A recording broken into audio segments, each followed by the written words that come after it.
Hey there, welcome back to Farmcraft. I'm John and I'm installing a hydroelectric power system on my pond. In the last video we made some good progress on installing this pipe, and I was getting ready to do some more digging and found the excavator wouldn't start, and thinking that it was just a dead battery, but found that the battery voltage was good. So we need to get work on troubleshooting this thing. Maybe I've got a bad solenoid. I'm going to try the jump pack anyway. It may not do anything, but we'll see. Contact. Well, that's odd. The battery voltage measured good, it wouldn't start, put a jump pack on it, and it does. Well, that tells you the solenoid is not the problem. This is pretty common actually, and the way to verify it is to get a load tester and load test your battery, which we'll do in just a minute, but first I want to put this bucket on here. This machine has a quick coupler on it. There's a hydraulic cylinder that you can control from the cab that retracts and extends two hooks that will grab the mounting pins on the bucket. There, I just got it to retract, but now it won't extend. Something's not working right with this thing. So even though the battery voltage was fine, I still suspect it might be a bad battery, and that could be affecting the quick coupler because it is electrically controlled. I need to put a load test on the battery to verify, but I think it is because the jump pack works. Once it started and I saw it was charging, I figured it'd probably be fine from there, but when I turned it off, it would not restart. These are the quick coupler controls. Typically you hit the red button to turn it on, and then you twist the knob left or right to mount or dismount. In this case, I could hit the red button and turn it on, but then it would not turn back off, and when I would twist this either way, it wouldn't do anything. And this has always felt weird. I want to open this up and see if something in there is not making contact. So first thing I want to do is load test this battery. A load tester is a device that checks the voltage of the battery while also putting an electrical load on it, usually in the form of a big heating element. It allows you to see how much voltage drop you get while the battery is putting out a large current, and really tells you the health of the battery. So here you can see the voltage started good, but as soon as I apply the load, it goes to zero. Yep, that battery's junk. Well, no, it's not dry, so that's good. I was thinking it might have been a maintenance issue, which would fall squarely on me. All of the cells have acid in them, so yeah, that's just a bad battery. Need a new one. So given this thing is electrical, I suspect the battery is why it's not working, but it's still, this thing, at times it will like do a full turn, and I don't know why. So yeah, I'm here. Let's just see if I can get a look inside it real quick.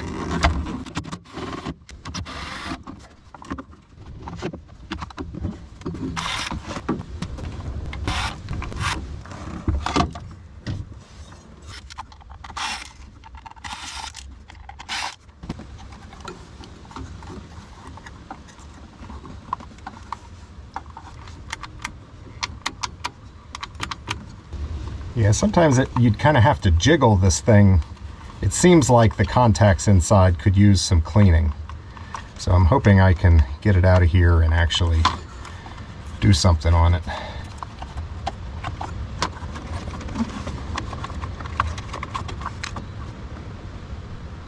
Look at that.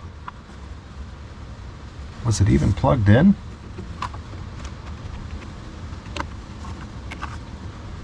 Might have rattled loose. It's got a little clip on it, but it didn't seem to be engaging. So that might have been the problem. There we go. I bent that piece of plastic so that it's hooked now, and it should stay on. Yeah, it's, well, maybe I'll bend it a touch more.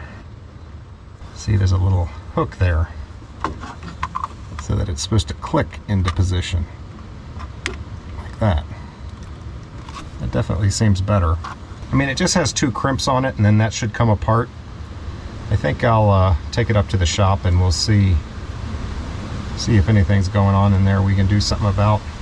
And I reviewed the footage of when I first took it apart, and you can see when I pulled the circuit board back, it is not plugged in. I wonder if maybe the whole thing was spinning because that nut on it wasn't tight. I mean, the wires were getting twisted up. And pulled it off that connector. So I just see two crimps on it, and if it doesn't fight me too much, I'm going to see if I can get it open. But it's fighting already. Don't stab yourself in the finger.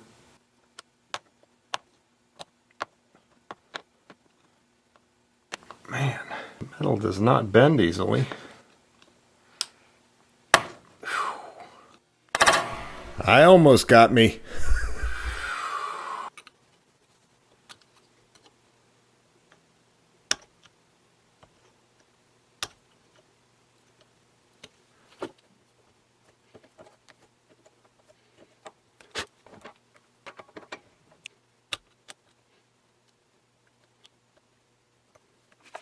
There we go.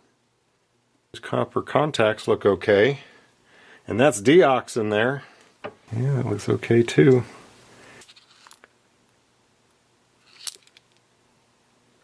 So I really didn't find anything wrong inside the switch. I think the problem was the nut wasn't tight enough, allowing the switch to rotate, which then pulled the wires off of the connector.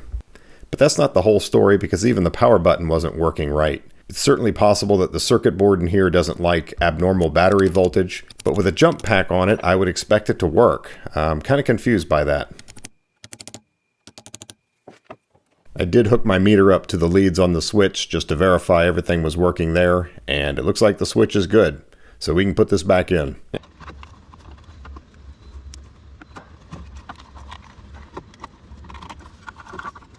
I can see something is broken off right there. So there was a tab that was supposed to hold this and prevent it from rotating. And that is no longer there, but if I tighten this nut down enough, that should do the job.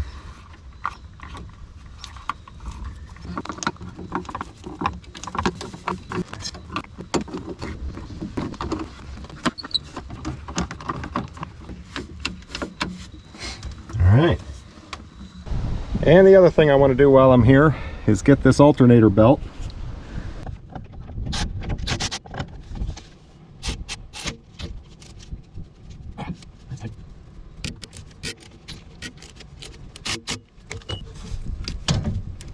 That's it.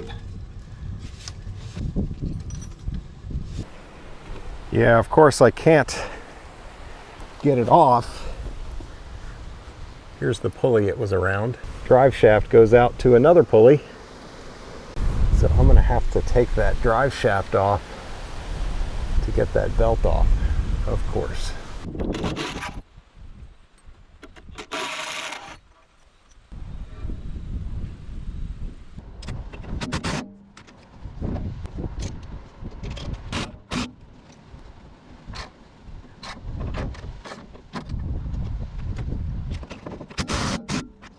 So now that should just separate. Should just separate.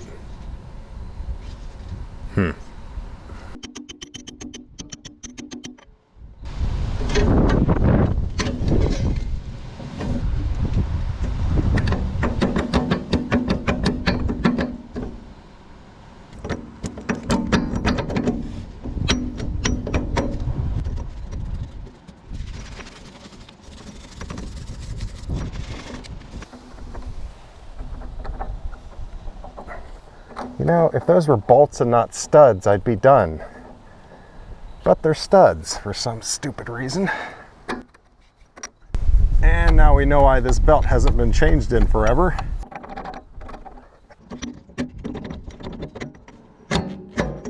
There we go. I am going to run to the auto parts store. We're going to get a battery and a belt. I'll be back. So Napa had a new belt, heavy duty. Hopefully, I won't be changing this again, at least not anytime soon.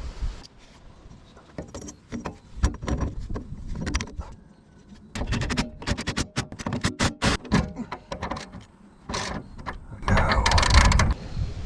And I was using a socket on this to turn it, and it suddenly came loose. I thought I had broke it off, but it's just a left-hand thread I was tightening, so I had to go the other way.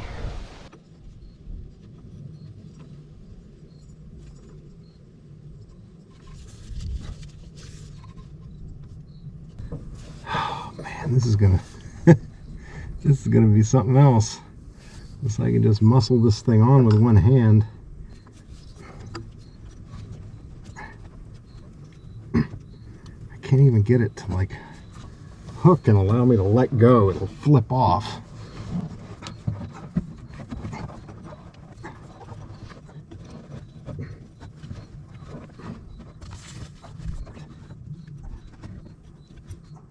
don't they just make them so that the tensioner will let the new belt go on? They always make it so you have to fight with it. I know I've said this before, but good grief. I mean, I don't mind working hard on something that's necessary, but this just seems so stupid. This thing as loose as it'll get. Yep. Yeah, they don't always make it that way. It's just, it feels that way because you never remember the ones that just pop right on. You only remember the ones you fight with. The real question is, can John change a belt without complaining?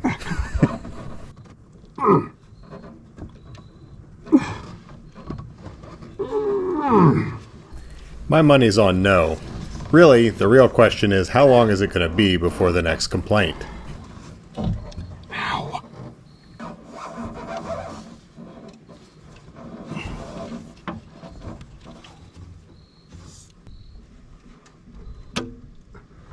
Look at that.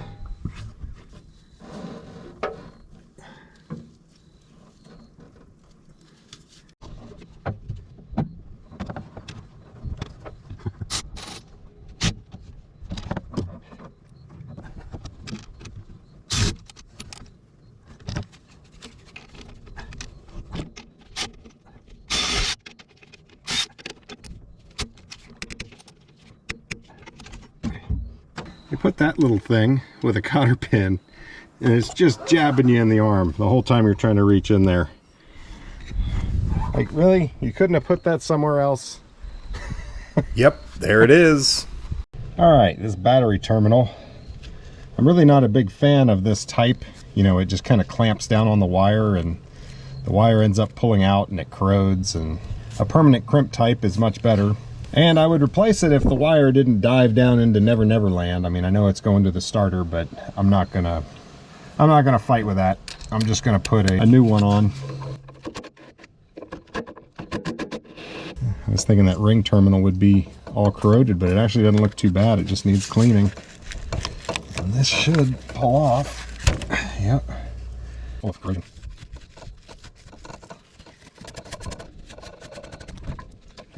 I'm gonna go get some deox for this, and while I'm up there, I'm just gonna clean that up on the wire wheel. That'll be a lot easier. Well, while I'm sitting here putting this terminal together, I think there's a lot of confusion out there about deox because they read that it's non-conductive, and that's true. It itself will not conduct electricity, but it also doesn't block connections. When you squeeze these pieces of metal together, they're going to conduct electricity just fine, and the deox being there prevents oxidation in the future. That's sort of the point. For some reason, people think that this is going to prevent electricity from flowing through the connection. Why in the world would it be recommended for electrical connections if that was the case? I mean, every time I've wired a service panel, you better put deox on your connections or it won't pass inspection.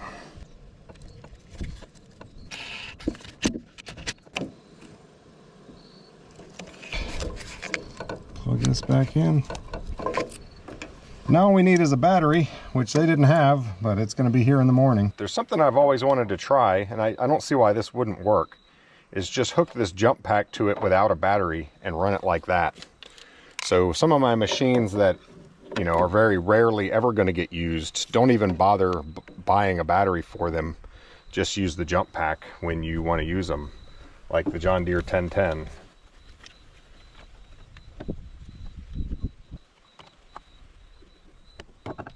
So will that work? I don't know. Let's find out. I guess the only reason I can think it wouldn't is the jump pack is looking for some sort of battery that it's connected to, and it might not send any voltage if it's just totally dead like this. Nothing. Now, what if I hit the boost button?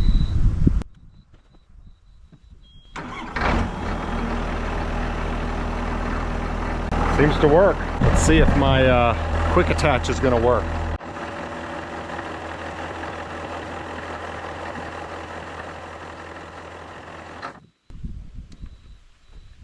It's not happy with that. It did function once, but it's like the power button won't stay on. It's acting different than it usually acts. So let's put a regular battery in here and hopefully this thing will work. Now this is the battery hold down. The other thing I'm going to do, wow, that thing looks gnarly. I'm going to take it outside and wire brush it off, and then I'm going to sandblast it and paint it. Before I sandblast this, I'm going to do some baking soda and neutralize any acid. I don't really want to I don't want to make this corrosion happen inside my sandblaster.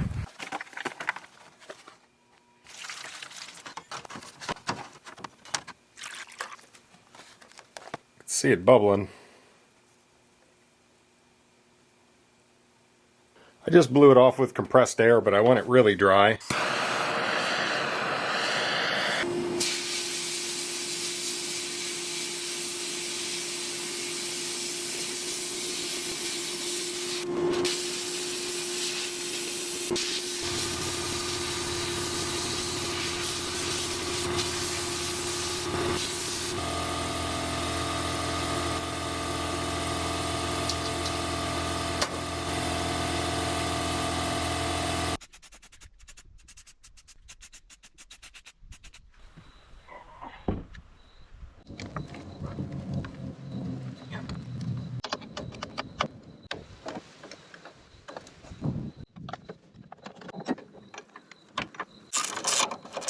All right, new battery is in.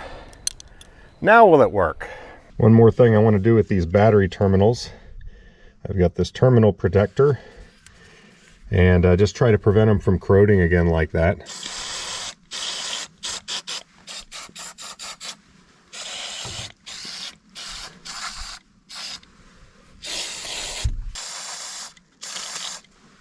All right, let's start her up.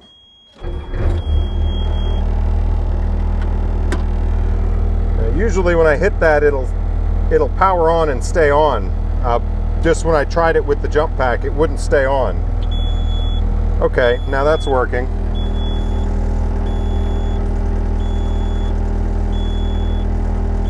That worked, and that worked.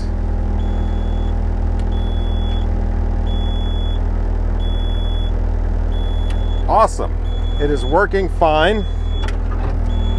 Let's get this bucket on here. So why wasn't this system working? To me, it just seems like it's very intolerant of any voltage outside of a normal range for a lead acid battery. With just the jump pack, the voltage was probably just a touch high and was causing it to malfunction. And obviously with the bad battery, it was causing it to malfunction, even with a functioning charging system on the machine. By golly, I think we got it.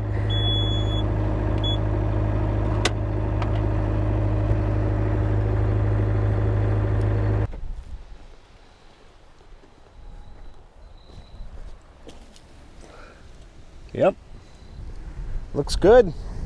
All right, so my plan for digging this out, I am going to go ahead and widen this as much as I can without damaging my conduit there. And that's going to allow me to get my trench compactor in there. Remember, that's the whole reason I did this 36-inch bucket, is so I could compact with my trench compactor when I backfill. And then I'm going to get the excavator down there, and I'm going to dig back this way and widen out what I've already done, and then extend it closer to the pond. I have to be careful though. I do not want to get too close and have this thing start leaking. That would stink. I haven't even glued a section of pipe on there, so I couldn't attach to that with a Fernco at this point. But I mean, right now I'm 20 feet away, and that's an awful lot of clay for it to leak through. I just don't know how this is gonna go. I've really never done anything like this, so thing goes pretty vertical right there. So yeah, if I can dig to here, that would be great. Then I can go ahead and backfill with good solid clay, again, preventing any potential for leakage up the trench, any potential for leakage along the pipe. And then I'm really gonna try to inch close. You know, if I could get 18 inches of dirt and then ditch right here, I'd go ahead and extend one more time. From that point, I would then flood it and use a Fernco, which is what's gonna attach it out there, the actual intake. But speaking of this intake, those are 3/8 holes, and there's about 1,000 of them, which equates to 4 times the pipe's flow capacity. So you can block 3/4 of them and you'd still theoretically have full flow. I'm gonna clean it up. It's gonna be up off of the bottom. So I've got this piece of T-post, and I'm going to put it right in front of this pipe to try to prevent some idiot from smashing it with the excavator.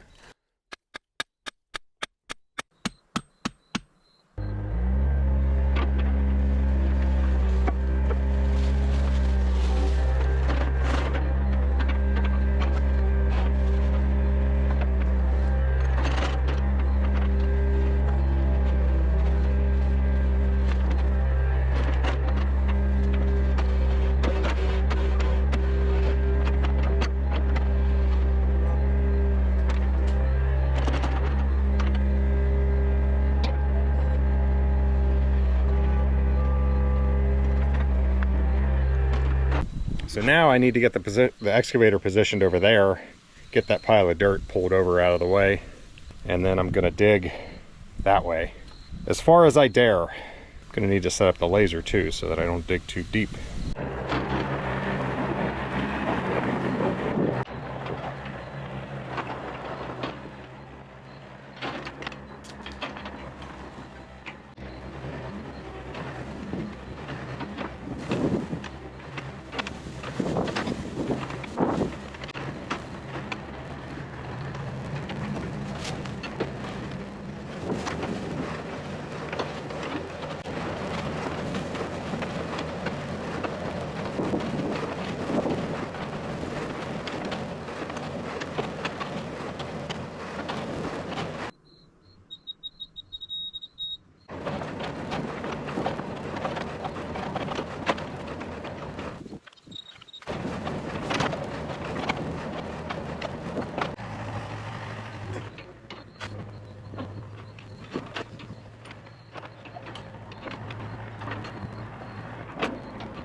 It's kind of weird seeing the water line there and the ditch down there, but it's dry as a bone.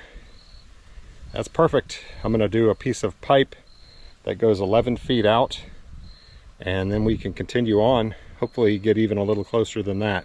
Hey, there's my my friend out there, the koi. That is a big fish. Wow, that's a real good shot of him too. Well, you can see where Marge's bucket was. That's 4 feet there. That fish is longer than 2 feet. He's probably pushing 2.5. And he's old. I suspect that's as big as they get. I might be wrong. I don't know how long these things live. And yeah, I'm not quite sure how deep it is beyond where I reached with Marge. It's possible that I'll need more depth there. That, you know, once the pond drops, the pipe might actually be sort of isolated from all the rest of the water, depending on how deep it gets around it. But I can easily reach that from right here with Marge if I need to. I could probably even get it with the Yanmar.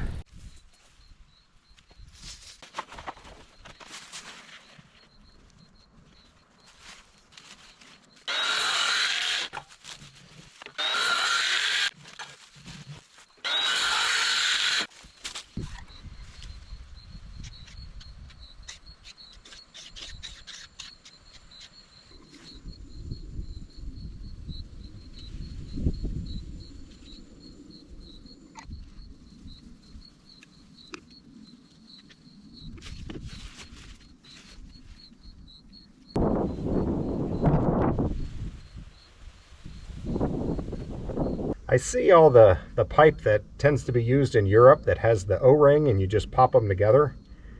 And I wonder why we don't have that here. I mean, I guess you can probably get it somehow. But everybody uses PVC. This is definitely the most cost-effective for us.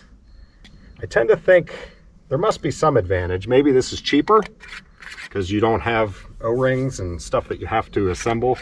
It's just a pipe. The other thing is, if your pipe gets scratched, does it still work with that O-ring? Does it still seal? Or do you have to be careful about that? And do those O-rings get old and then start leaking? Don't know why this is what we use, but it is. It would be nice just to be able to snap it together.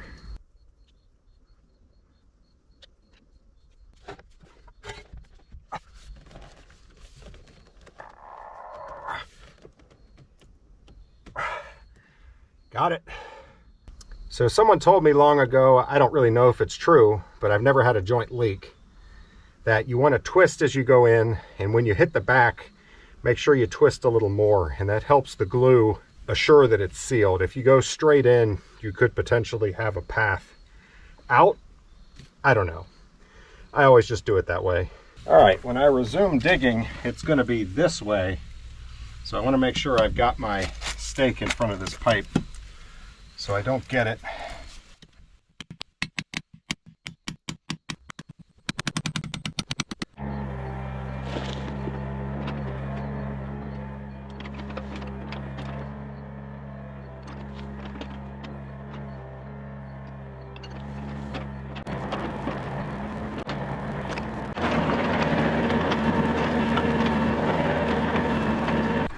So this compactor is pretty heavy. The Yanmar can lift it, but I'm not sure it's going to be able to lift it over the sides of the bed.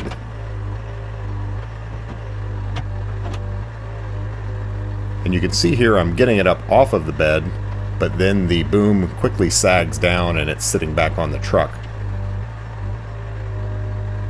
So the right thing to do would be to get someone to help, someone to drive the truck. They can just drive out from under it while I'm in the excavator.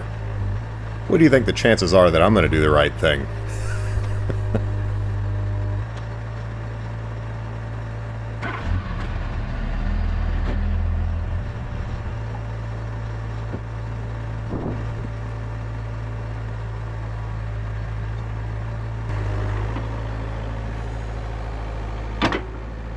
Yeah, that little guy's got some weight to him. Yeah. Plenty of oil. I haven't used this thing in over a year, so better check things out before I start her up. It's pretty reasonable. The only thing that I know this thing does is the belt will squeal when it first starts, and it's got a tensioner right there that looks like it has some room. So let me see if I can't do something with that.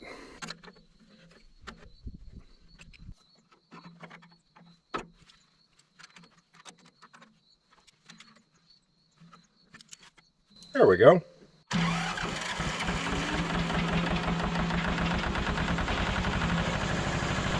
I'm probably jinxing myself here, but this thing always starts right up. Smokes like a freight train, but man, it likes to run.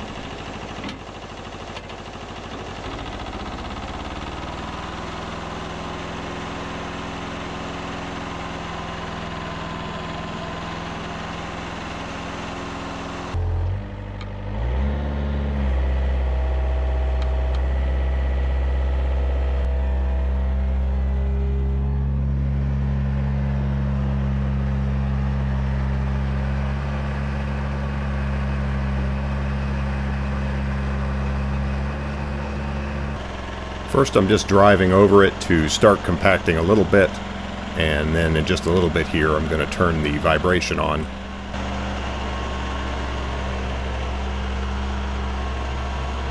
So yeah, here the vibration is on. You know, this thing also has a smoke screen function apparently.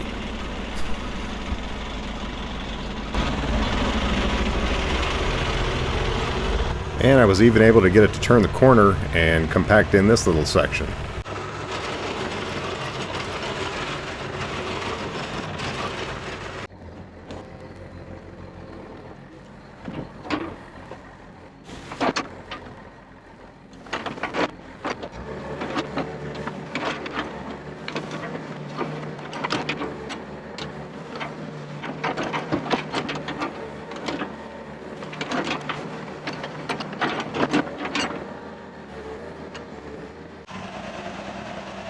And the wheels on this unit are really worn out. Those pads are supposed to stick out more and give it more traction. This thing gets stuck a lot. I need to do some work on it. Maybe that'll be a future video. For now, I'm just going to fight with it.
trying to compact as far forward as I can, but the compactor is slipping off the end here, so I'm kind of stacking up some dirt there. That'll keep it from going off, right?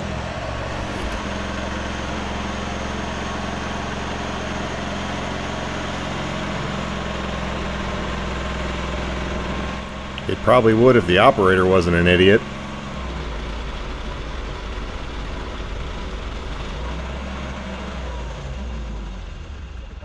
So here I've got it rigged with a come-along.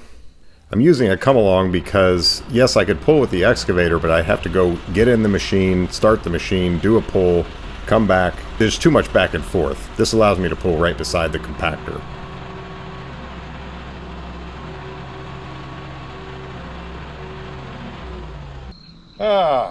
It's always something. I'm doubling up the cable to get more pulling force. This is a 4-ton come-along. And if you're wondering why I'm not just reaching over here with the excavator and picking it up, it can't lift it up all the way out there.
Guys,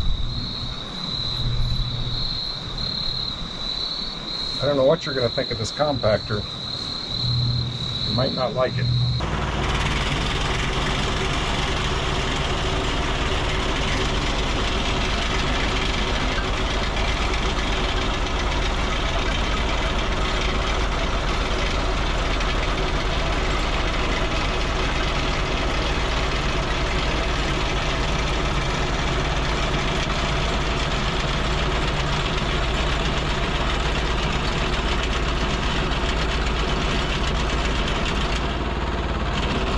Yeah, I figured I was going to get stuck again, but I've got the come-along sitting right here, so no big deal.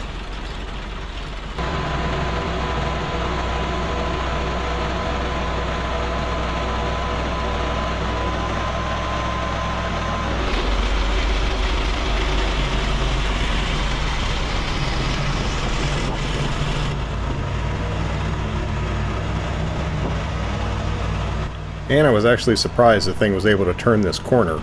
I think it would have been fine had it not been able to, but it's packing it in real nice. Doing a good job.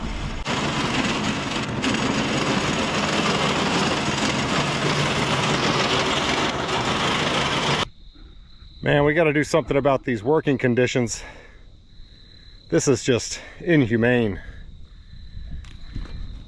Even Dozer and Buttercup agree. I mean, look at that. So sad. Yep, these dogs have a rough life. And for the record, I do get a lot of comments about how skinny Dozer is. We feed him everything he will eat. We supplement his food with beef fat. And we've taken him to the vet, and they can't find anything wrong with him. He's just a skinny dog. We feed him a lot more than we feed her. And she is a little plump. Aren't you, Buttercup? Aren't you?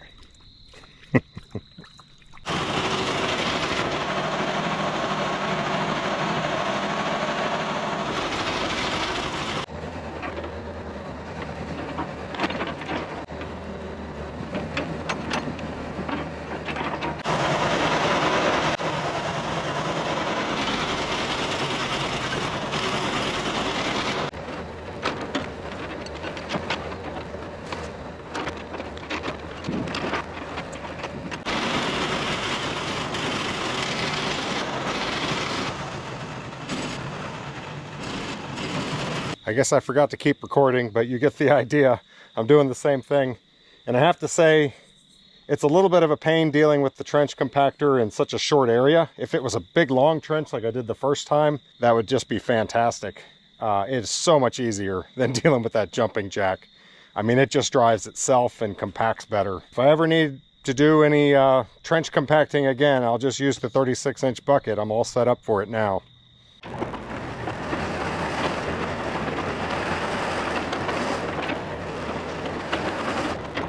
All right, I think that's it for the day. Now, I did bury the pipe. I know it's like a foot past this pipe. So that metal stake is right there. And I did that intentionally so that when I dig it out, I'm going to have less of a big ramp and more of a vertical. How close do you think I can get here? Man, what if I could like dig to here? That would be cool. I don't know. We'll see once it floods. I mean, I guess I could put dirt in front of it and just dam off the trench again if it floods before I'm really ready, and then pump it out. What a pain though. Everything would be mud. I'm going to try to do this as painless as possible, but since I've never done it before, I have no idea what I'm doing. All right, it's a beautiful morning and I'm ready to get into the pond today. Except, man, you know, the idea was to do this in like August, maybe early September while everything was still warm. It frosted last night and that water is not going to be warm. Anyway, we'll get to that when we get to it. So this is what we have. There's no water in there whatsoever. Seemed like an awful lot of work to change that bucket so that I could do the compaction here, but I think it's important that this is well compacted. I don't think this is going to leak. I'm going to dig with the smaller bucket now. I'm going to compact it with the excavator. So we're going to come right here because that's where the pipe is. It's kind of like right there. And I'm going to get to that yellow line there. I think that's a reasonable amount to leave between the water. It should be able to hold. And that's going to give me another 10 feet of pipe extension all the way to that point. I'm going to put that pipe as far as I possibly can. Then we're going to compact this whole thing in. I'm going to drive a T-post in right where the pipe is so that I know where it is. And then, finally, I will take the excavator and dig on this side. And hopefully, I mean, all I'm going to be flooding is that little tiny bit.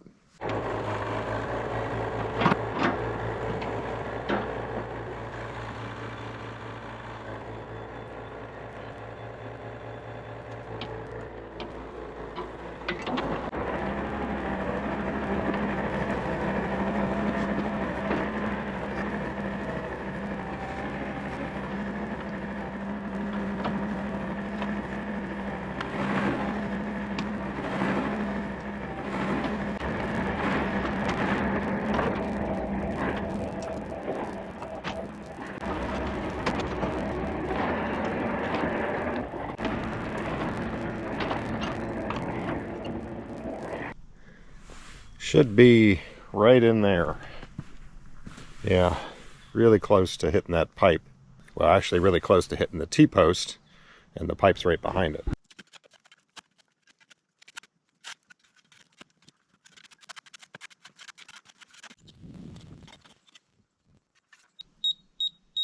The bottom of the pipe is right there, which is 8.5 on the stick.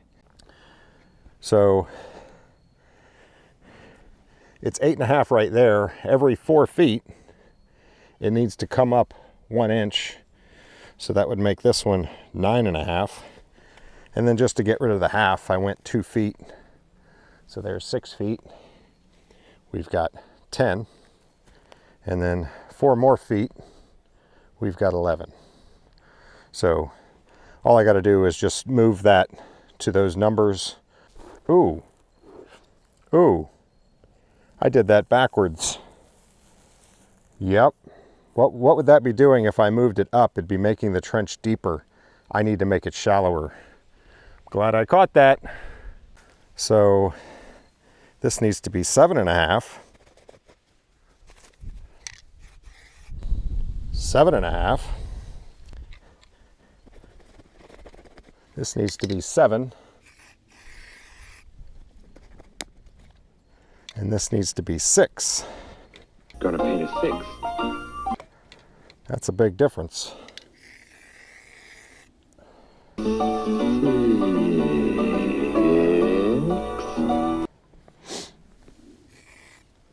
Six.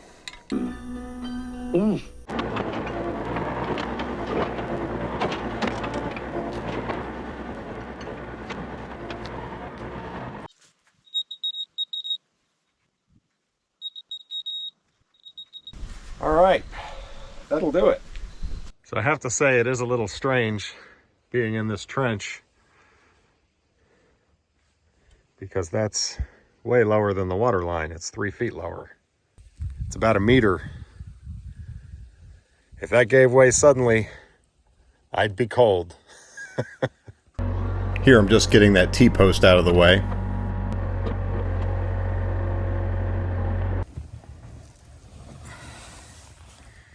And that's what we're connecting to.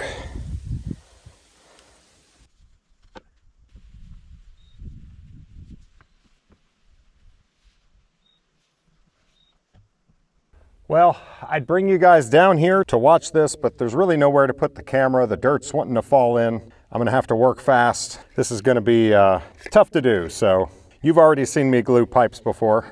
So yeah, I'm doing the same thing that I've done on all the glue ups, priming both sides and then putting glue on both sides. I'm gonna shove the pipe in and I'm gonna twist it as it sets up. Now the folks out there that are more experienced with this have maybe seen a screw up that I've already done here. And well, it turns out this glue up doesn't go quite like I was expecting.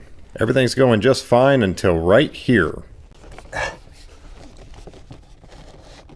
It's not going in. Why is it not going in? So at this point I've already got glue on everything. I've got to get this pipe in there or it's going to take a lot of cleanup and it's going to be a big pain, especially with that coupler being buried. Get in there.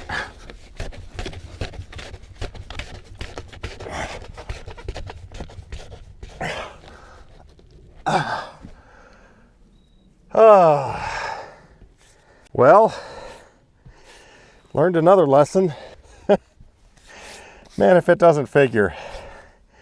I think that's fine. I got it in a pretty good amount. So yeah, the coupling was squished down just enough that the pipe didn't want to go together. Man. And of course, the second I started gluing, the brush broke off. Sometimes it feels like they're just out to get you. But you know what? I think this is fine. Even if that pipe were to leak a tiny bit, it wouldn't matter because the water's not going to be able to keep going that way. All it can do is go back into the pond. I just don't think this is a problem. And, you know, you can see how far I had it primed. I had at least probably that much primed. So it pushed in that far. So I think it's fine.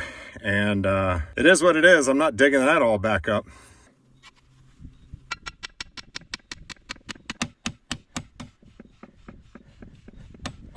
The post comes down just on this side of the pipe.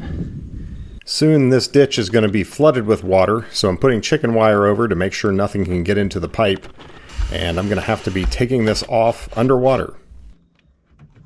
All right, we are ready to backfill.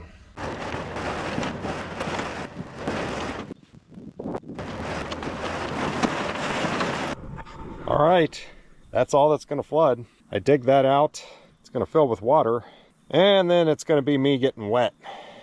How cold is this water? Woo! That's chilly. Well, I actually have an old wetsuit I'll probably wear because that'll be painful. It'll be painful with it probably. This does have me wondering if I should have thought cofferdam here. I could have done that. Maybe that's my inexperience showing, but it seemed like it was going to be a lot of work. You have to stack up all that earth out there, and then it's going to turn into a muddy mess, and then I have to take it all down when I'm done. And if there was any big rainstorms in the meantime, it would have overspilled the cofferdam. It just seemed like it was going to be a big headache, but of course I haven't actually hooked up the pipe yet. This might be a big headache too. I guess the question is, which is going to be the lesser of the big headaches? Now that I've got to this point, I feel pretty good about it, because I'm only going to flood to here. You know, that's nothing. All I got to do is dig that out, hook up the pipe. I need to support the far end. I have an idea for that. I don't know. We'll see how it goes. You guys comment, tell me if I'm an idiot for not building a cofferdam.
I then got in the boat and checked the depth out in the water. I had been trying to dig with Marge to about 5 feet deep, and I was pretty close. So sometimes when somebody wasn't 21, they would start there. So the un-21 people. The thought process here. I don't know. They just did. They could get a drink there, and other people could go. Yeah. I mean, there's places I can go. Yeah. We're probably going to Cabo, which we could maybe get a drink, but So, a little bit of an issue. The way I dug my deep area with Marge, I went that way, but the pipe is actually pointing more to the right of where I dug, and it's going to hit that bank that I think you guys can see right there. Not a bank, but that shallow area. I think the thing to do is just bring Marge back over here and dig it out right. So obviously I'm not going to put it straight in the dump truck this time. I'm going to stage it. I will probably just lay it right here, or like right where the excavator is. But first thing I want to do, because obviously there's no room for Marge right now, I want to get all this dirt out of here. I have 2 extra truckloads of dirt somewhere that I need to bring back over to the stump site. So we're going to do that first.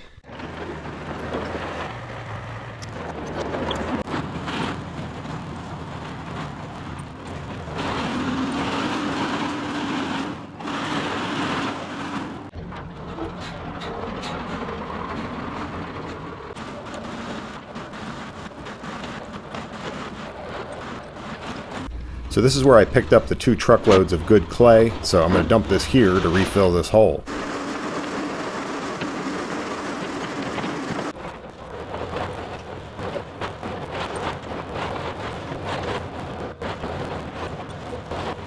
Now, I might know what you're thinking. You're thinking I didn't leave any to fill that in, but I'm about to dig out the pond and set a bunch of dirt over there, so there will be plenty.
right, let's scare some fish. I can't see because of the reflection. If I put the bucket out there, I can kind of see. That helps. And we went 5 feet.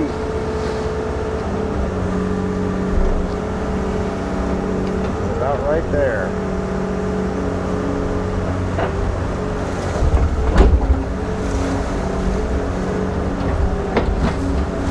Whoa!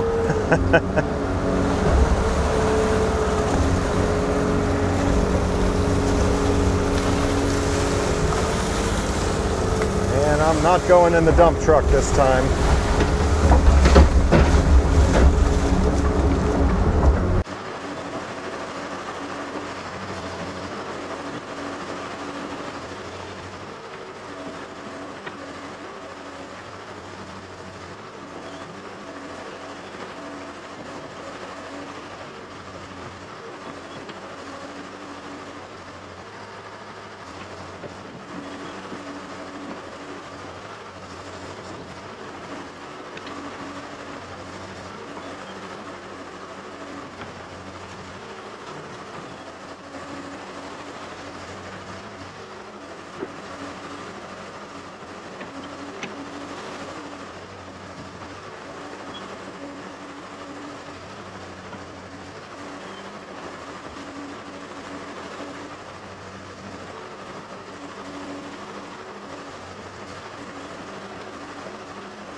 So the digging's done and I'm ready to put the pipe on there, but there's some prep work to do before I can do that. I can see there's still, in a lot of them, there is still a little bit of swarf from when I drilled them years and years ago.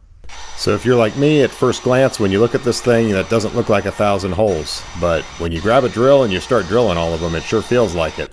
And it is. It's about 1,000 holes.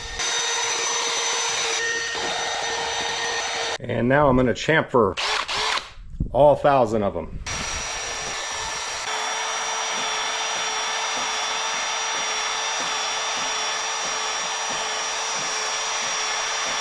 That looks really good. There's very few little pieces of plastic hanging out, and every hole is chamfered. I think that's going to work well. So now I need to build a beaver frustrator. I mean, let's face it, I've been frustrated by beavers pretty much my entire life, and today is my chance to get back at them. No, seriously, beavers cause a lot of problems. They dam things up where they're not supposed to be, and they can cause issues with ponds and things like that. What did you think I was talking about? So I'm going to use these cattle panels to basically make a giant cage around it that's going to make it impossible for the beaver to get to the intake, to bring sticks in there and build their dams and that kind of stuff.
I don't think any beavers are getting in there. For that matter, neither is an intake pipe.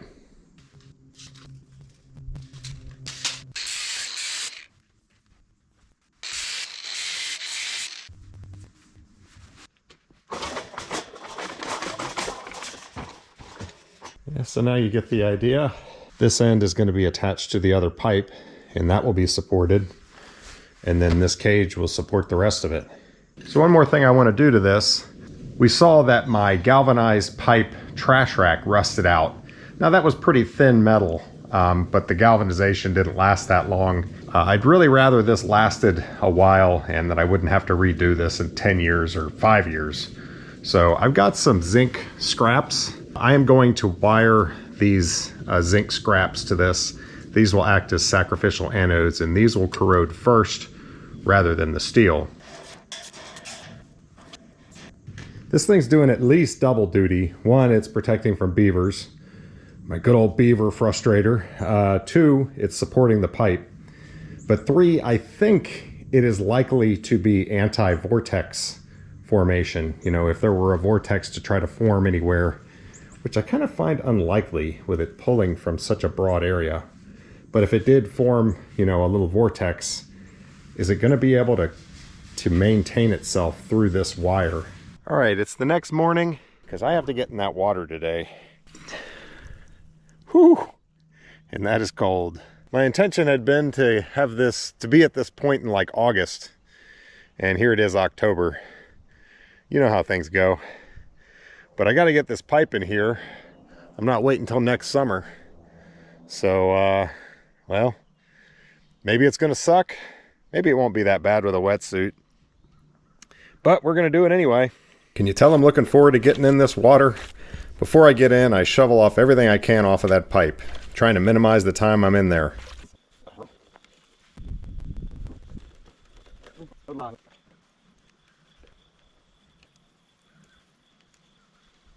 All right, I'll admit it.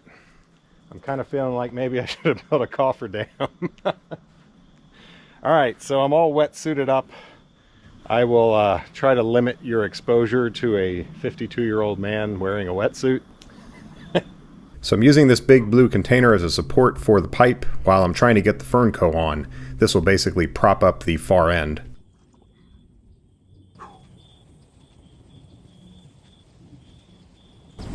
So I'm just using work gloves and my hands and a trowel here to clear all the dirt around this pipe so that I can get the Fernco to slide over it.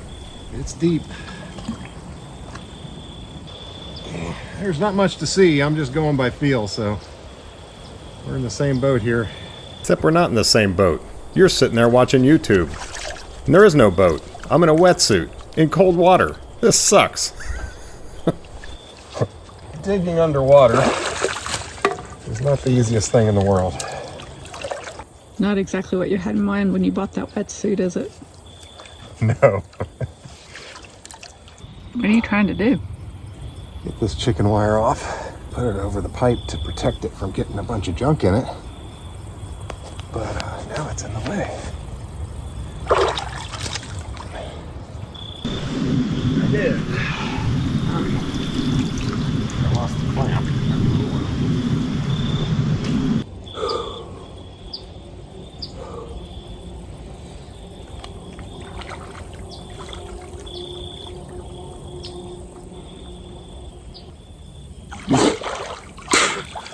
Oh, that is so cold on my head. So I'm just making sure there is enough room for the pipe to come in here and actually go on.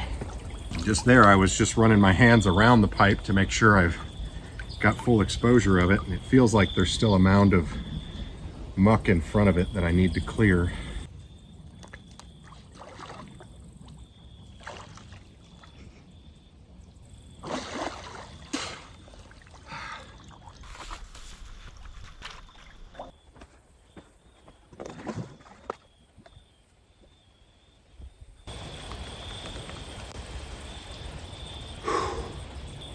Man, who put that pipe so far down there?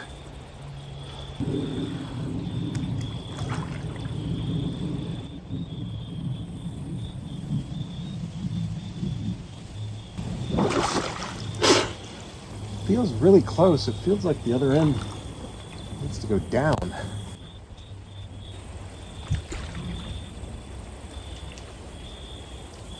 Might have just kicked it on.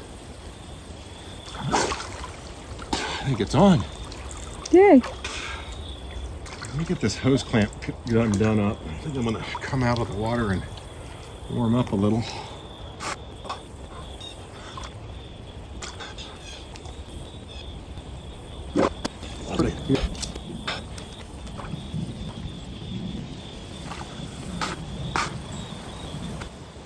Click! The Fernco is on. Is it sealed? Yeah, it clicked. You heard it. So I rolled the beaver frustrator in place, and now I have to pull this over that pipe. I cannot pull on the pipe or I'll pull it off the Fernco. And I was worried I was going to have trouble moving this thing, but it was actually worse than I thought.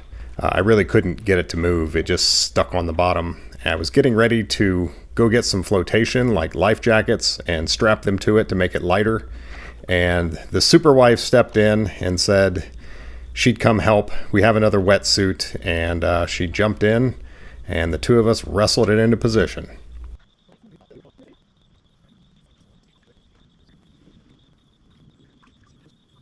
We were both happy to get out of that water. All right, well, that didn't go exactly as I was hoping. The pipe is definitely pitched up more than I wanted it to be, and that actually wouldn't be too hard to fix. I could just cut some of the wires in that beaver frustrator and push the pipe down a little bit, then bend them to hold it down. Ferncos do allow some flexibility in the joint, so I think it's fine. I just really wasn't expecting that thing to stick out of the water. Of course, once the pond went down a little bit, it would stick out of the water anyway when the system's being used.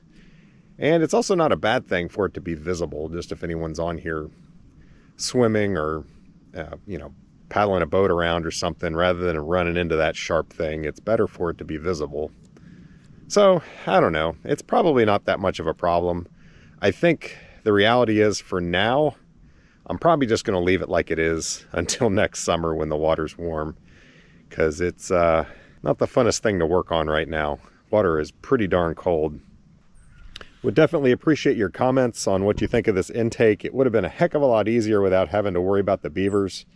But it's just impossible to get rid of them. They're going to come back. I mean, you could trap them all and they're still going to come back. So I kind of just have to accept that they're going to be here and block them from ruining the things that I need in the pond.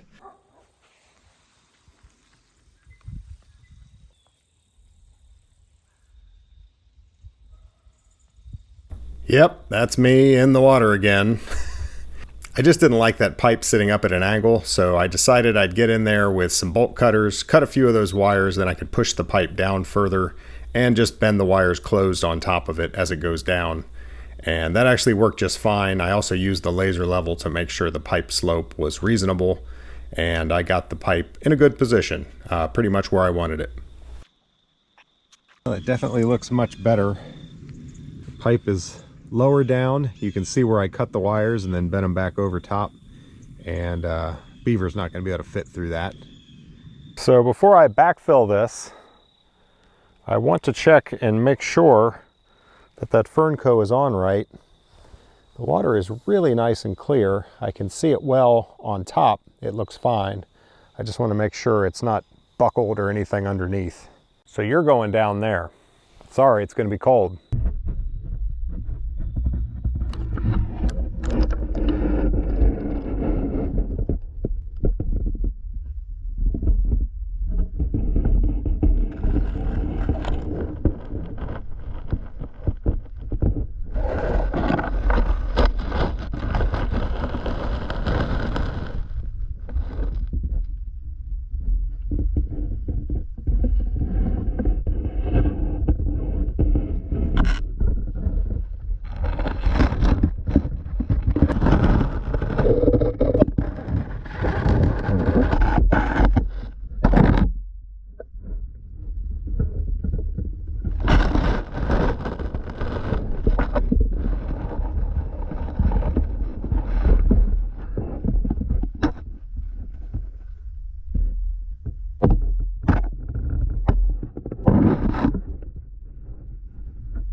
So from what I could see on camera, the Fernco looks perfect.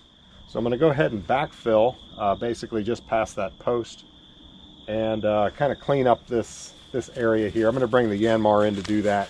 It is getting dark soon thanks to daylight wasting time. I guess we're on standard time now, but man, I hate it. It gets dark so early.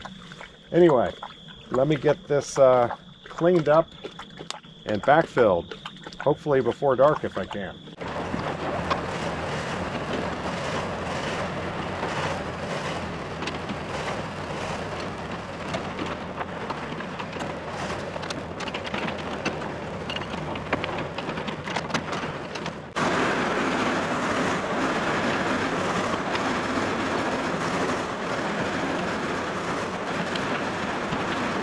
Yeah, that'll do. It's there's a surprising amount of dirt left there, but we are almost done with the dirt work.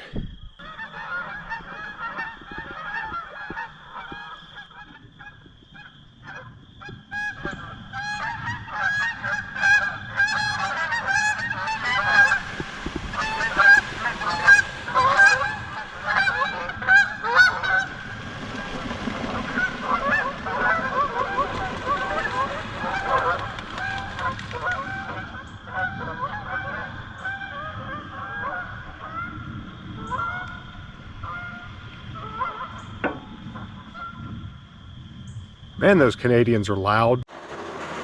Now I'm excited to get this site all cleaned up and get the dirt work done.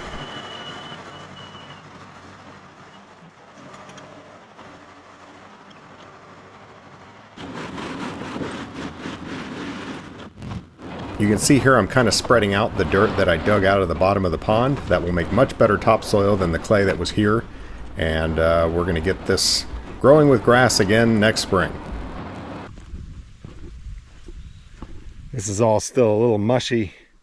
Could stand to dry out a little bit. Once it does, maybe I'll give it another light grading.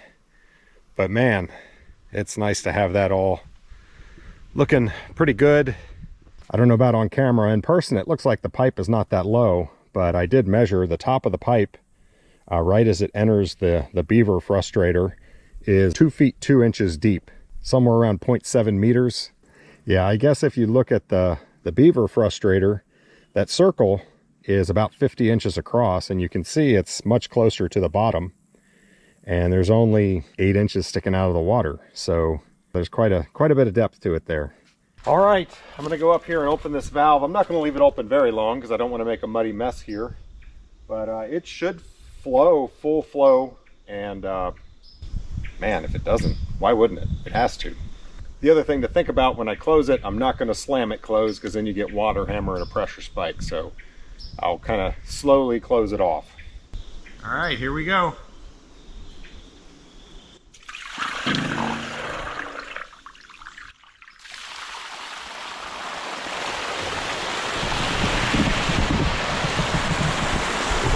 Oh yeah. That'll do. Let me go turn that thing off.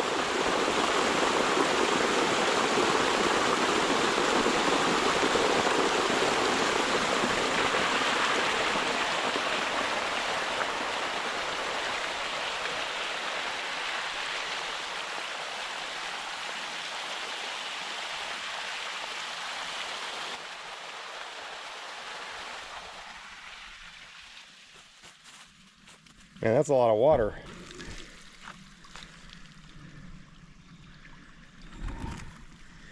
And I must say it had me nervous for a minute because I had the valve closed, and it was still running pretty hard.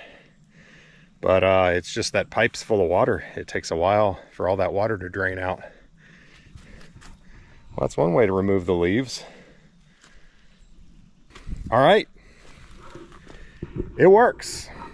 All right, guys, there's one more video on the books or in the playlist, whatever. You know, it's surprising how involved it is just putting a pipe in the ground. It's not so easy as just dig a hole and throw it in. There's a lot of different things you have to think about. Obviously, there's digging near a pond and all the factors that come in there. Build a cofferdam, don't build a cofferdam. When I started this, I was actually worried that these pipe installation videos would be sort of monotonous, but they're anything but. An awful lot of things going on, equipment breaking, having to fix that. So, hope you enjoyed the video. Definitely a learning experience for me, like it always is.